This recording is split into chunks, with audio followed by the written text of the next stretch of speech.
we're waiting for you, my friend. Okay. So now, Easy's favorite tank modernization program. Okay, as I was saying before, I'm sorry about that, guys, but I picked a tank that I know has been... Sorry, I just got to do this again. There we go. Get the right screen up. A tank modernization program that has been going on since 1976, 1975, 1976, till today, present day, is the South African Centurion tanks that have been heavily modified. What, it's going now for 80 years. Now, I'm not going to go into depth about them, and I'm from South Africa, as everyone knows, and common gaming... okay, fuck. Just call me Ethan. Let's just simplify. Yeah. Ethan is also from South Africa, so I'm not doing this because we are from South Africa and we are proud of our nation, military, and which sorry to interrupt you here, but I'm just waiting for the day when you're gonna call him Cinnamon Gaming. Yeah, Cinnamon Gaming. Please let it's bad enough as is. Yeah, I can never remember. I get it right 1 minute and then I forget it the next minute. So yeah, I don't know. Oh, that's all right. I'm bad with names. We'll get there. We'll get there. We'll train you. It's okay. Thank you. Just take the leash off. So, no, man. So it's not that because... was a horrible image. So, it's not because of any other reason. This, like we said, this blog is, or this tank chat is about modernization programs. And this is a modernization program that has been going on for so many years. And last night, me and Baisasar were talking about it. And we don't have... South Africa doesn't have a huge tank core or whatever. I think it's last I heard was like 195 tanks. And majority... Yeah, I think we've actually gone down from that number as well because of cannibalizing parts, basically, to keep the Mark IIs, which I'm sure you'll get to. In service. Okay, but the last I heard, it was originally 192 Centurions and have upgraded slowly. And so we still got quite a bit of the older Centurions, if I'm not mistaken, in storage. And there's only 4 Mark II tanks, or 4 tanks, I don't quote me on it, that are actually being used, but they are at the armored school. The first armored school, I think it is. Yeah, so on that, so the 4 remaining Mark 1s basically are being used at the South African Armored Training School. Okay. Mark 1s. I think in Bloemfontein. Yeah, I think it's in Bloemfontein, yeah. And so the tanks that they're using to basically get the graduates onto because the systems, like I'm sure you'll go into, are very similar. Very similar, they're kind of using the last 4 because they're cheaper to run as well and less maintenance than the Mark IIs. They're using those for the Armored Training School, which is a bit of a fun fact. Yeah, because I know it's in Bloemfontein because where I stay, we've got the South African Special Forces barracks and school in our town. Or one of the Special Forces barracks. Because that place looks like a disaster, but we won't go into that. But anyway. Like everything else in this country. Yeah. Now, this modernization program, like I said, has been going on since 1976. So it's what, 80, 90 years old now almost? No. No, less than that. Yeah, less than that. It's closer to 50, 60. We've been a democracy for 30 years now. Yeah. So let's say 46 odd years. Yeah, okay. So as me and Baisasar were saying last night that we were chatting, and tanks never, and this is what we spoke earlier about your country's tactics. Tanks never really fitted into the South African Armored Division tactics. It's more track tanks. Yeah, the track tanks. Let me put it like that. These heavy fuel gasoline overpriced machines. We were fast maneuver, hit, run, get out. So basically a gangbang, porno, whatever you want to put it as. Okay? That was the South African military doctrine. Tanks were only used... Still is to this day. Yeah, still is. It was used in Operation Modular. I think they were used. And 3 were left in a minefield, and 3 others suffered some damage but were recovered.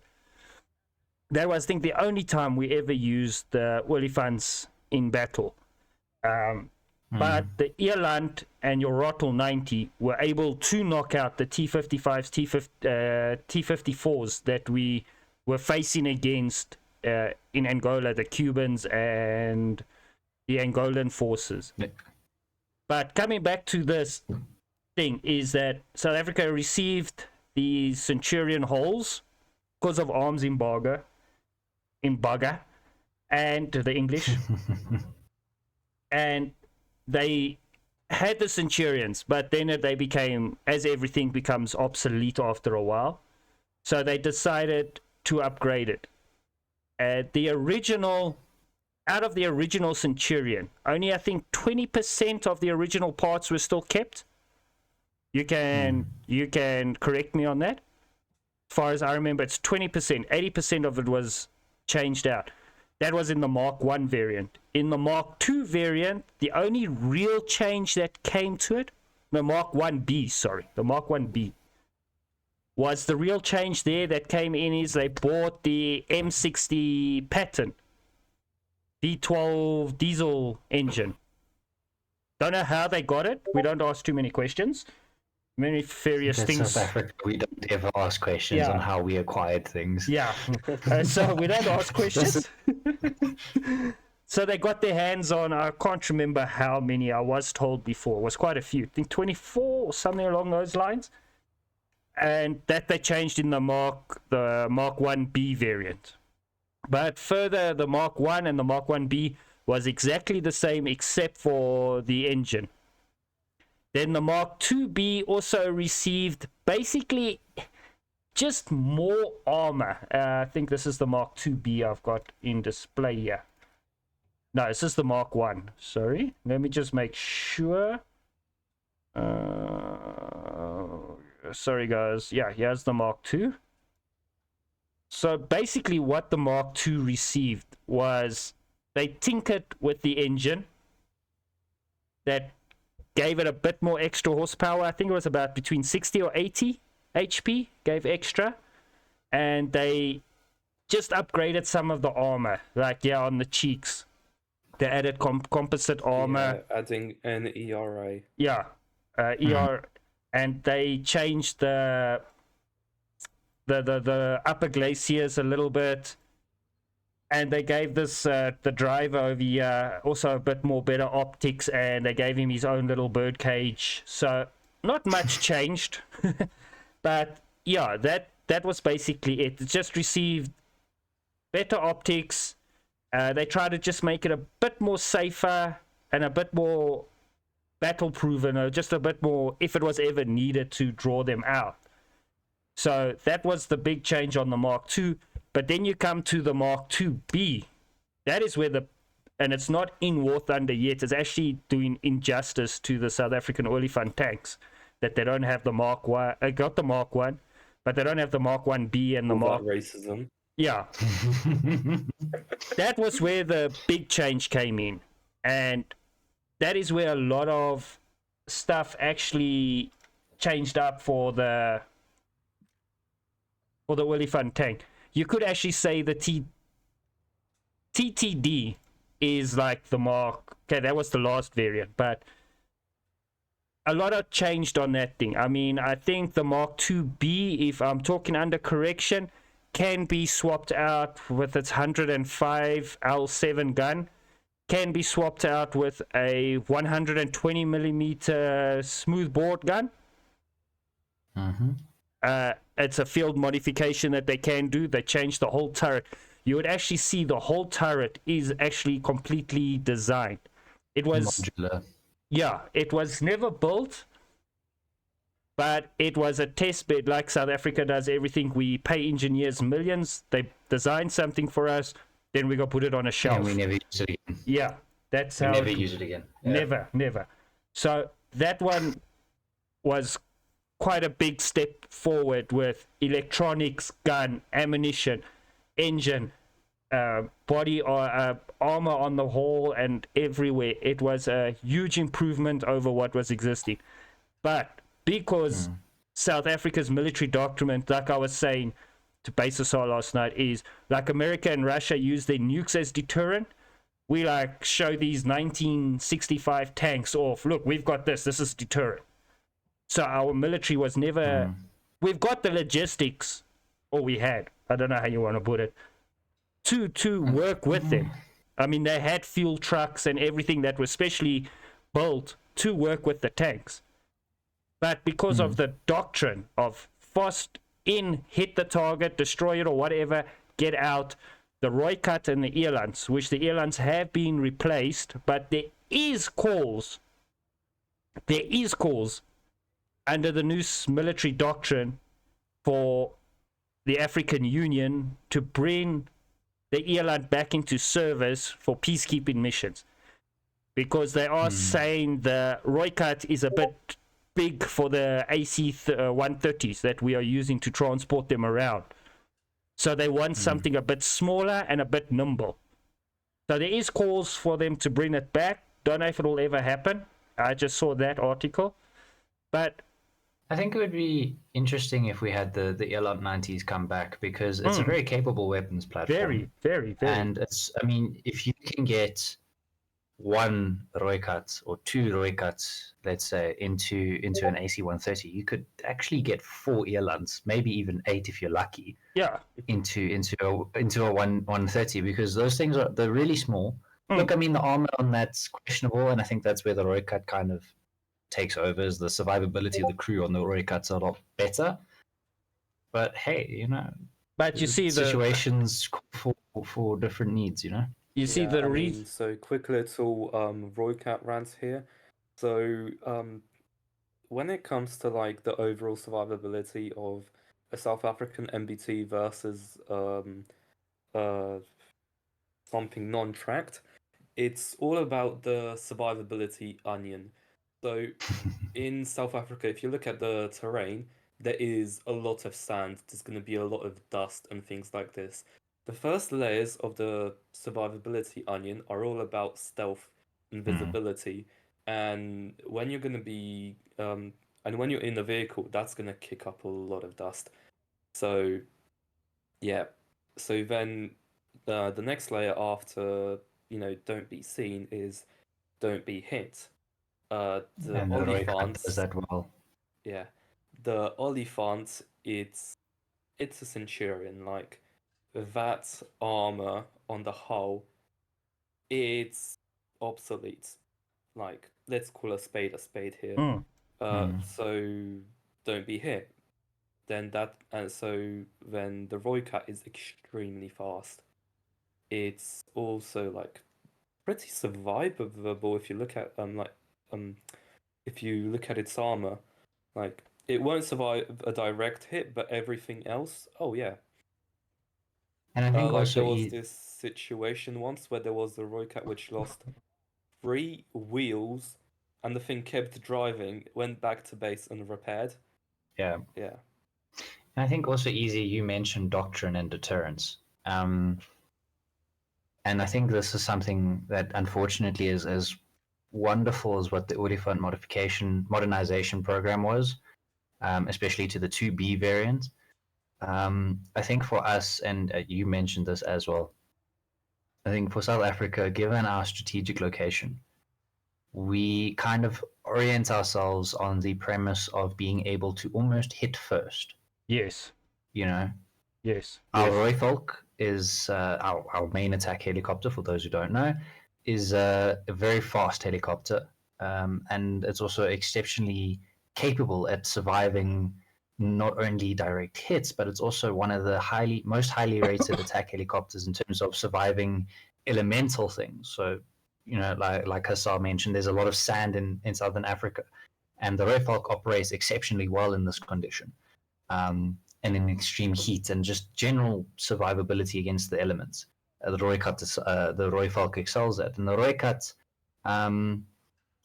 also delivers that almost Viper-like strike. Our armored formations, yes, they're not they're not huge per se, but the armored formations or the Roycuts, they're nothing to be scoffed at. Maybe not nothing. It's not something maybe to write home about, but it's definitely nothing to be scoffed at. But I think Easy will agree with me. Sorry, is that where the Olifants shine really is as almost static defense. Yes, that's what I was going to get into. When the Roycut fails, when the Royfalk fails, the Olifants then hold the line. Yes. And I think that's quite a powerful image if you conjure it up, because I mean the stuff that Easy, for the guys who on my end, I know Easy breaks up a little bit, but basically what he was saying is that it's the 2B variant, which is the most recent variant we have in our arsenal, has an improved engine, slightly improved engine. It's got much more improved explosive reactive armor, or ERA. The upper front glacis, or the upper front plate, is a little bit thicker, and then the turret itself is also modular design, so it changes out from the 105 millimeter to the 120 millimeter gun. Yes. So it's a lot more potent. And in that role, as a very mobile static defense, I know that's a bit of a contradictory term, but as a mobile static defense, the Olifant is fantastic. It can hold the line. It's a very, very, very tough tank. And I think Hassar will agree with both myself and Easy here when we say this, but if you take all of the political complaining and all the complaining about the quality of life in South Africa and the armed forces and whatever, and how much we make a joke of them, the South African armed forces, they are fairly capable. And when it comes to the Olifant and being sort of that's when we build things, rather, we build them to survive. I think that's something that is reflected in our doctrine as a military, South Africa. We build our things to survive, So yeah, I mean, that's just a little bit of also contextual things for what Easy was saying. I don't know if anyone knows the game War Game Red Dragon. Mm-hmm. No. It's great. You should get it. Yeah, and it's cheap. They added South Africa. You say it's cheap, huh? Yeah, it's a couple of euros. Okay. So the last DLC they added into that game was the South Africa DLC. Now, one of the other old subscribers, I met him through War Game Red Dragon or Bomber. He's been in a couple of my videos where we've played a couple of games together. He just recently got it, and we were discussing it. Now, when I first bought the game, I couldn't play anything but USSR. Then I went over to Bluefall or NATO, and I couldn't play anything else. And then when they included the South African DLC, I couldn't stop playing it. And I was telling him, we were talking, and he was saying the South African tanks are glass cannons, and the vehicles can't survive that long. But he loves the DLC. So I said to him, yes, the thing with South Africa is to win a game, you must lose ground. You mustn't use your tanks as you would use an American Abrams or a British Challenger or a Russian T-64. It's elastic defense. Yeah, you got to give ground to win. So even in Angola, it was South Africa's tactics were ambushes.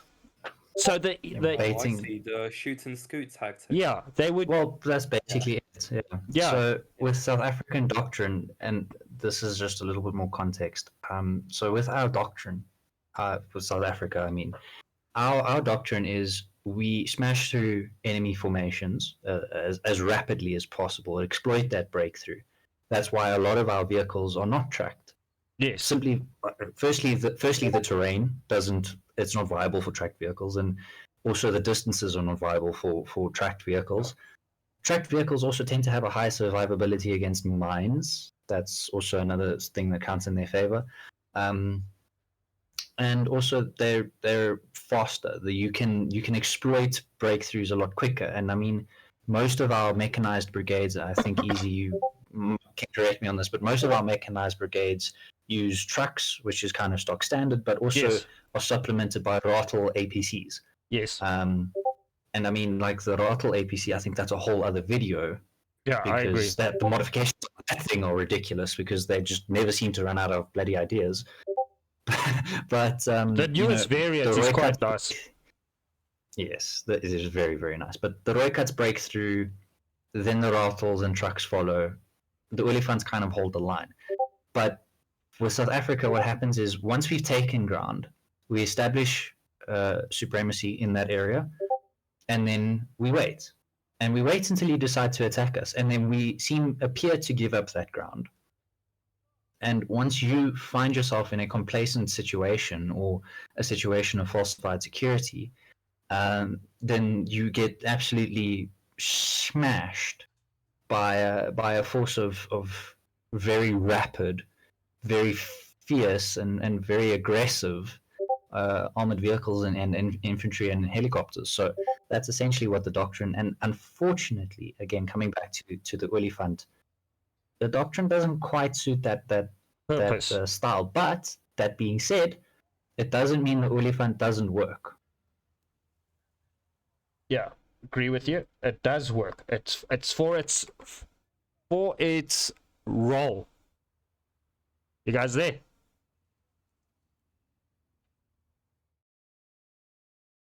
Sorry, Easy, you broke up a bit there. Oh, sorry. Back there. Oh, fuck. Let me just load up. For the Olifant's role that it was designed for, it works perfect. I mean, it has been said it is the best indigenous built tank in Africa at the moment. There's nothing better than it. Because Africa, me and Osar were chatting about it last night, and we mentioned it earlier in the video. If you take it like Egypt, Nigeria, and South Africa are the three superhouses of Africa. Okay, now ignore the long distance and that. But if Nigeria's got a small arms industry, Egypt's got a small arms industry, and South Africa used to have a huge arms industry. If they could come and build a tank, or even vehicles, like they did with the Eurofighter in Europe, and a sort of collaborative efforts. Yeah. We could build a tank, in my opinion, that could compete with the Challenger, that could compete with the Abrams, that could compete with the Leopard. The technology is there, the skills are there, the cheap labor is there. It's just getting the governments to do it.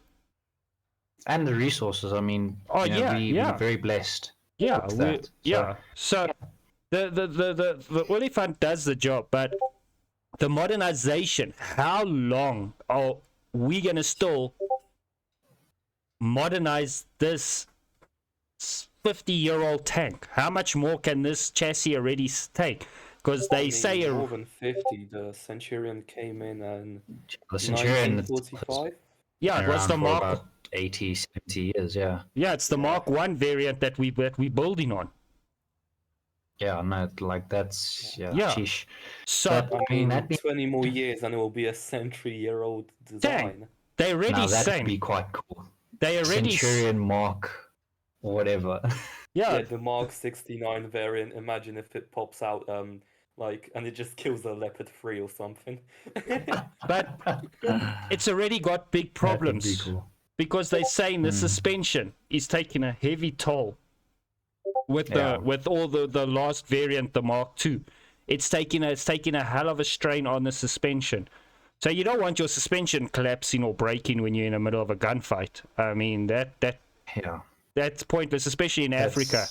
It's pointless. So this, in my opinion, is really a fact or a historical thing that a country can take such a tank and stretch its service life so long. Now we leave the politics, budgets, and all of that out of the country, but just stretch the service life that this thing has had.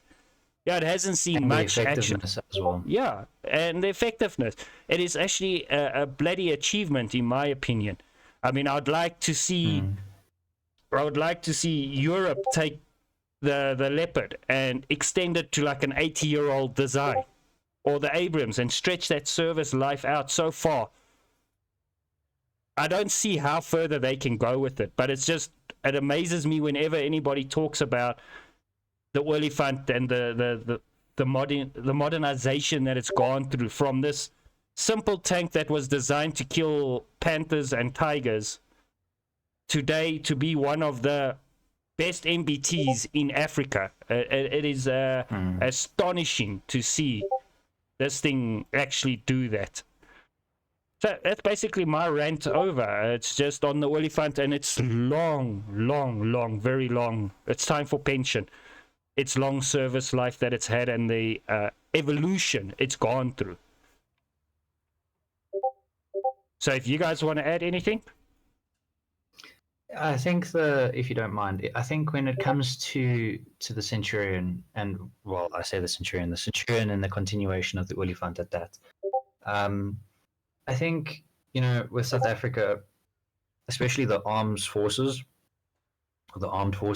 they've got this sort of bittersweet affection for it. Like, what, like you were saying with the suspension, you're like, balls, the suspension's given up again, But at the same time, this tank has been in our arms and our armed forces for so long, and it's grown to have a reputation. Yes, it's not a Leopard 2A6. Yes, it's not a T80 BMV. Yes, it's not a T90. Yes, it's not an Abrams. You get the picture. It's not a fourth or fifth generation main battle tank. Yes, agreed, full-heartedly. However, that being said, this is a very, very dear tank to South African armed forces, and I mean, it is part of our armed forces decal in War Thunder. And it is part of our insignia as an armed corps. Like, that is the Olifant is the mascot. Yeah, the face, the mascot of the armed forces. Now it's kind of being replaced by the Rooikat, which is kind of to be expected. Oh, I love the Rooikat. I simp for that thing so much. But I kind of feel for South Africa, and I say this now as a nation, I kind of feel like we need to almost bid this old friend goodbye. And as I agree. Much it actually physically breaks my heart to say that, because like I'm almost tearing up about it, because I've seen the Olifant in person, and it's really, when you know what went into that, and you see it in real life, and you hear that engine come to life, and you hear the everything just work. You really have an appreciation for how much of a feat of engineering it is to keep this beast going, and I think for those who are not from South Africa, Olifant translates to elephant, in case you guys weren't aware, and I think there's a very apt name for this tank, the Olifant, the elephant of the African armed forces, the big lumbering beast that can take a pounding and can thrash one too with its tusks and trunk. And if you think about how elephants were used in war in old days, classical era, how they used to smash through phalanxes and battle lines like they weren't even there. It's a very, very powerful image, and it's a very potent image and a very poignant image to also say goodbye to. So I think as much as it's a bittersweet taste, I do think it's time for the South African military and at large the South African population who are at least interested in that to say goodbye to an old friend almost, because that tank has served us very well, both in Angola and in various peacekeeping operations, especially in Mozambique along the border with Al-Shabaab. So it's served us well.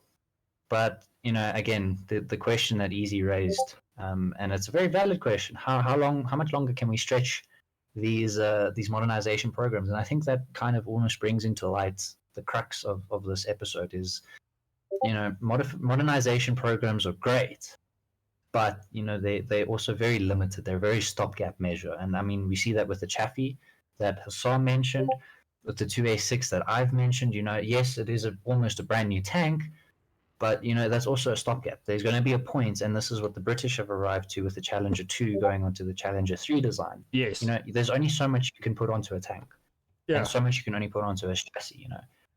And I think the Olifant, unfortunately, its time has very, very sadly come. So I'll be very interested to see come the next fiscal year what the MOD has to say about the Olifant's position within our armed forces. I don't think we're going to get rid of it immediately, not by any stretch of the imagination. No.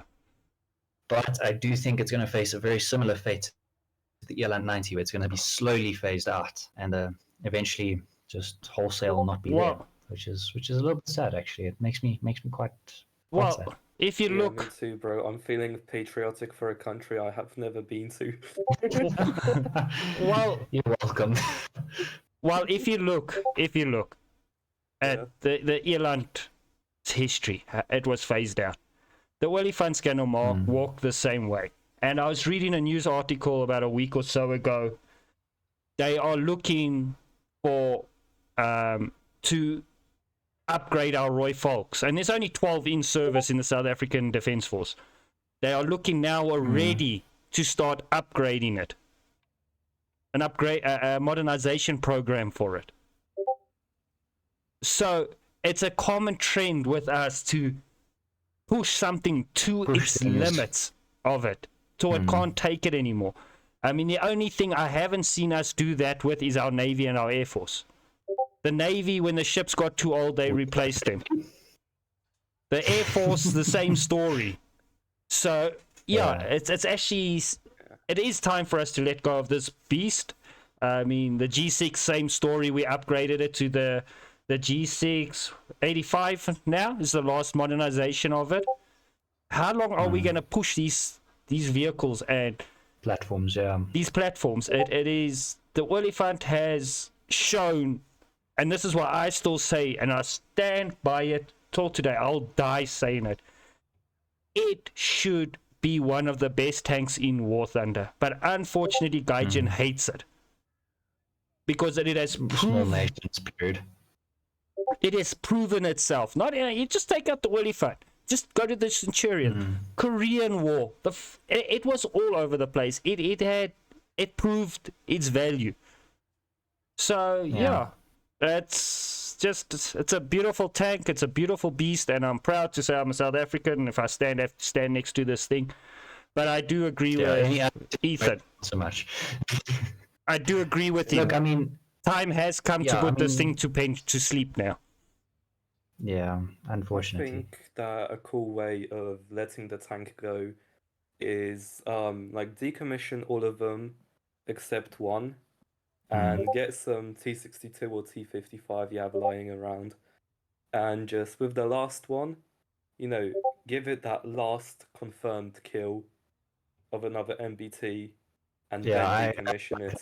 Actually, I like that idea a lot. Not even like take 4, because you have a whole tank platoon, and sort of give it a proper send-off. Because, look, I mean, the guys who know me well will know that I will take the first opportunity to bugger off to the UK and join the Royal Marines. And I'm very much not patriotic to South Africa, except for very certain circumstances. And this so happens to be one of them. Because, I mean, like I said, when you're standing next to that Olifant, and I'm sure I have a video of it, or at least I've got a picture of it somewhere. I'll because I went to Waterkloof Air Show with a friend of mine, and I'll see if I can find a photo of him or myself next to this thing. But it's when you stand next to it, you really feel this is going to sound very cliche, but you feel the African power behind it. It's you can almost say that it is the Umkhonto Sizwe of the tank corps, of the armored corps of South Africa. It is the spear of the nation, the tip of the spear, because it's survivable, it's lethal, it's really, really effective at what it needs to do. It's got a very long history, much like the African continent. It's not like a lot of tanks that have been sort of built elsewhere, like in China and in South America, and even I would argue in the EU and US, where they build tanks and then the tanks don't get combat tested, and they kind of just, when they do finally end up seeing combat through export partners or whatever, the tanks prove to be an absolute flop. So with the Olifant, that isn't the case. The Olifant, like Easy said, has been somewhat combat tested. It's a combat-proven platform that it has built upon, and it's got this legacy, and it does. I've got a tear sitting in the corner of my eye thinking about having to say goodbye to this this very, very unique weapons platform and this very unique main battle tank, this very unique vehicle, because it really is. It's something to be proud of, you know. It's the fact that we have somehow made something, and this is, I think, just the South African spirit. You know, we make things work, and we make things work when as we need them to, you know. And the Olifant is really just an encapsulation of that. We made it work for us, our way, you know. So, you know, to the South Africans who might be watching this, you might disagree with me. That's cool, but I mean, unless you stood next to that tank and you've heard how that engine roars, you know, and you've seen how it moves across terrain that a 4x4 wouldn't even dream of crossing. You see how that turret moves. You see how that barrel, you know, functions in a very functional way. You know, until you've experienced that, you got no leg to stand on, because anyone would stand next to that thing and say, I'm proud to be standing next to this. You know, we in South Africans, we do have military parades, but they're not like as publicized as other countries. I mean, we don't write in every newspaper there's going to be a military parade, but there are occasionally ones that are done, and I watch them. Don't go to them, but I watch them on YouTube and TV, and the vehicles will come past, the Caspers, the Rattles, the Roykarts, and that, and people will point. But as soon as these tanks on the low beds, on the man trucks that are built to transport them, come past, you see these children's eyes all light up, and you see everyone like, oh, look at this thing, look at this thing. And that is like the encapsulation that we've got to this tank. It's not on the front lines if we ever have to go to war or anything, but it will be there selling war bonds, as the Americans will be saying. It will be there showing itself off and to motivate the people in the country. This is how this tank is capsulated in this country. Same like our Air Force. If we want to beef up the people, there's like 1 or 2 cheetahs left. They'll bring that thing out at air shows and they will show it off, and people will be like, there's a cheetah, South African built fighter and bomber.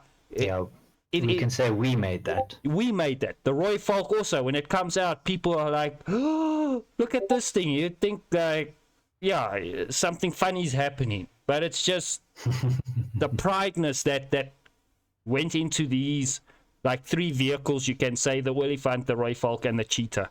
I mean, I remember when they said they weren't going to expand on the cheetah program. I remember the outcry that came out when they said they were buying the Gripens from Sweden.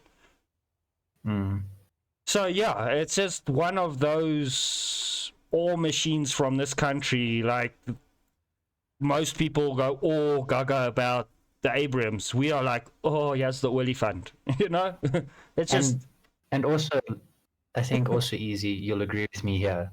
Like, as much as the Olifant might be, you know, selling war bonds per se, but you know, if the Roy Falk fails, if the Roykart fails, you know, if the Rattles fail, you know, if all our other machines of war fail, the Iguanwa, how do you say that missile, that anti-tank missile? Iguanwa. I don't know. Yeah, that anti-tank missile we make. If all of them fail, you know, there's not another tank in the world that I would rather have hold the last line than the Olifant. I agree with you. Because it's reliable, fairly relatively speaking, it's reliable, and it's built to be rugged. It's built to survive Africa. Yes. Yeah. So let that sink in. It's a tank that is built to survive Africa. Yeah, the harshest environment in the world. And pretty much, yeah. Antarctica. Yeah, I mean, we don't ever talk about the frozen poles because nobody goes there. Yeah. And also that mindset of knowing that guy that's building this thing in the factory, that welder, that fitter, that instrument technician, all of those guys, their lives are relying on me. So I know they are going to put their best effort because their lives are relying on me now. If I don't hold the line, they dead. So get very metaphorically speaking. So they're going to put their best efforts into making sure this tank is at its best performance when it goes out. And that's just something I think is so damn cool and unique about this tank. But like I said from the beginning, I've got goosebumps actually.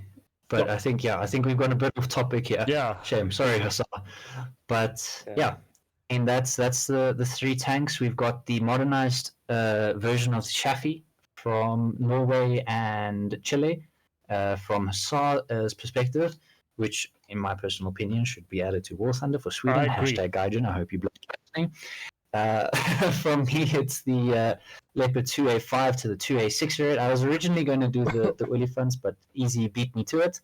And then we've got Easy taking on the South African Olifants, which, I mean, as you've heard from us, and then half an hour of simping.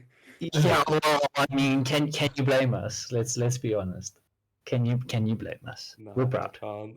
It's the only thing South Africans can be, other than our wine and our ability to not steal but strategically transfer locations. Other than those two things, that's the only other thing we can actually, let's be honest, be proud of. You know? Yeah. So, but yeah, thank you guys all for watching. I'm Cannon Man. Thanks to Sar, who's our host that we've kind of collaboratively stole the show from. And Easy Gamer joining us also from South Africa. So thank you guys so much for watching, and I hope to see you all not only in the next one that we do, but also on each of the other channels. Easy on Easy's channel and on Hassan's channel for my guys, and I hope to see your audiences too. Give them a wave if I do see them. Hassan, you can't. Do you want to say something, or do you want to finish it off? Then I will say something. So that was a very fun video to record. It's really great. Like and subscribe. I'll leave the links to Cinnamon Gaming and Easy's channel. I'll leave the links to their channels in the description. Yeah. You right a loss. Yeah, aside from my... That's all we should call you from now on. Cinema Gaming. If not, why not? Sure. And same from my side, guys. Go check out Hassan's channel. Komodo Cinema Gaming's channel.